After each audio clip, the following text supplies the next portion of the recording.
let's say that they're using a pickaxe on the surface of Mars, because we're all Minecraft here. A real-time control a robot on the surface of Mars.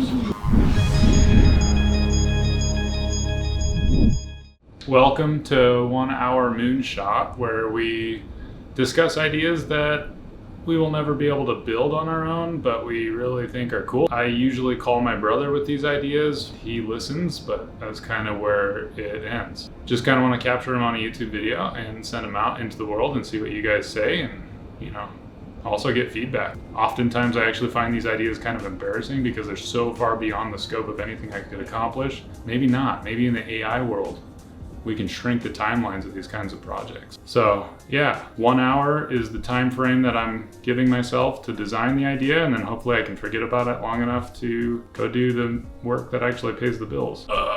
Let's get started with the first idea. I'm actually really excited about it. The idea today is it real? Question mark. Parentheses, remote latent physical work. Start the timer for 1 hour. The problem we have is that there's people on this planet that want to go to other planets and do things of meaning on those other planets. Shipping people to another planet that has no atmosphere for people to live in is a little problematic in a few different ways. But I think I have a solution for that issue, where we can actually start building on other planets but still be living here. And it might be fun for people too. You want to use a whiteboard? Yes, I want to use a whiteboard. Yeah, let's move over to the whiteboard.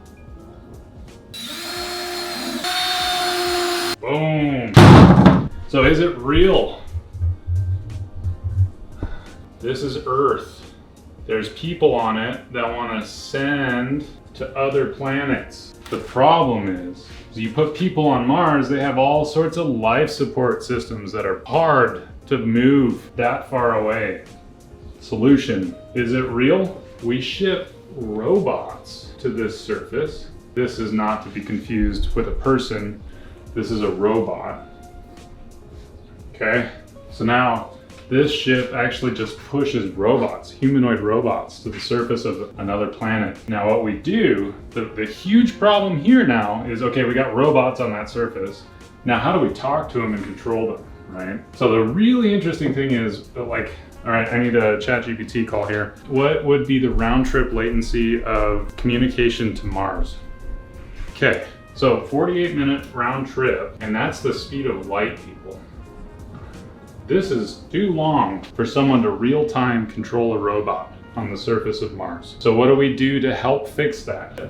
So now we're on this other planet. We know that Earth is this way, and then we have a robot on here, and we need some way of controlling this real time. So I propose, and this is gonna be really hard for me to draw right out the gate, so I'm gonna try and just work through it a little bit. So the idea is we have some kind of monitoring, we'll say cameras or something. So let's say that there's a camera that's close to this robot, but it's not the robot itself. I mean, there's probably cameras on the robot as well.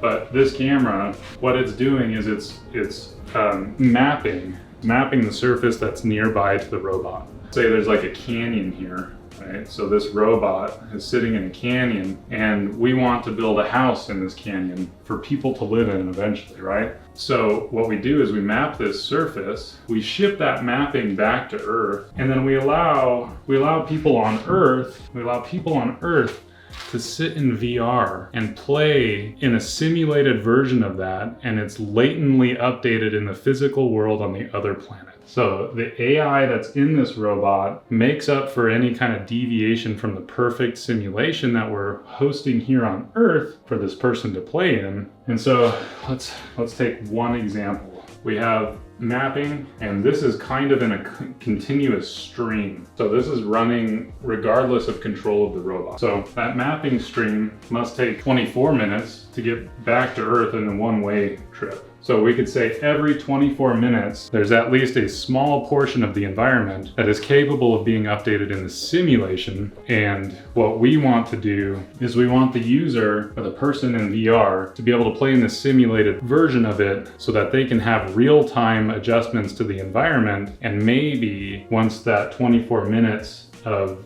mapping comes back, after the robot has enacted their action in the actual physical area, we get some updates on whether or not that worked. It's gonna get really hairy there for sure. Those actions are sent to the robot in the actual environment to be enacted. And then this mapping is what tells us if the robot discovers something new. So let's say that they're using a pickaxe, because we're all Minecraft here, or a shovel.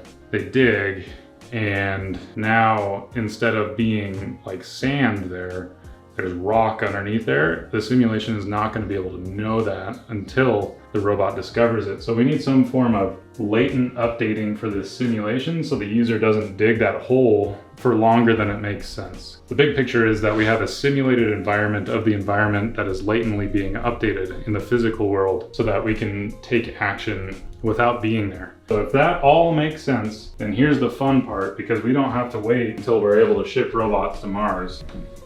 So you've got Earth. I propose we ship robots to a sandbox area where they will be stopped from going outside of the sandbox area, but they're accessible to human users through VR. Elon Musk has definitely done this with his little humanoid robot experiment where it was supposed to be AI controlling them, but turned out to be people in headsets. So clearly we already have that part of it. My thing is if we have kids and adults playing video games for the fun of it, why not just like connect those two? Simulated versions so they can play games in it. They feel like they're playing a game, but it's being enacted in the real world by a robot, and somehow you kind of make that barrier between what we were talking about, where the latent update of the physical world will inform the simulation in places that it doesn't know about. So thinking like when you dig a hole, like there might be rock underneath there. And this would give us the apparatus by which to actually test these ideas before we send them in. We could extend the latency of that communication for both mapping and control artificially. I think this is a pretty cool idea. This could be used for a lot of things.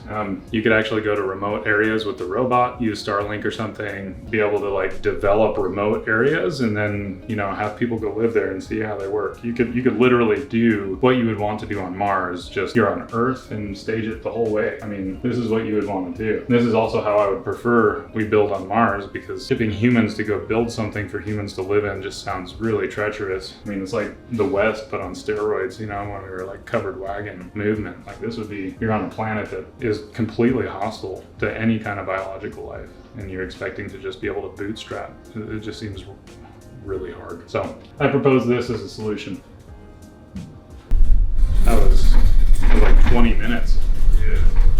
So that concludes this episode of 1 Hour Moonshot. We took way less than an hour. Hopefully in the future we have some things nailed down. This is our first episode, so we're really excited about it, but also there's, you know, things that get sorted out as you do. So we're trying to put into practice the idea and see where it leads us. Please like and subscribe so that we know that this content is useful or even just engaging in some way. Please comment with your ideas of how we could expand this. I am not the only imaginative person on the earth, and I'm sure that some of these systems actually already exist. I just don't know about them. I just find exploring the ideas very interesting and very exciting. So yeah, please comment with your ideas on how we would expand the system. Please comment with things that you see that are problematic. We're playing in idea space, so very excited to hear some critical feedback even if you see something that's totally wrong. This would never be doable. Again, this is totally a moonshot, so I think it is actually doable. It's just a lot of friggin' work. So yeah, thank you for joining us for 1 Hour Moonshot. Look forward to seeing what Jack does with the editing here. Thanks.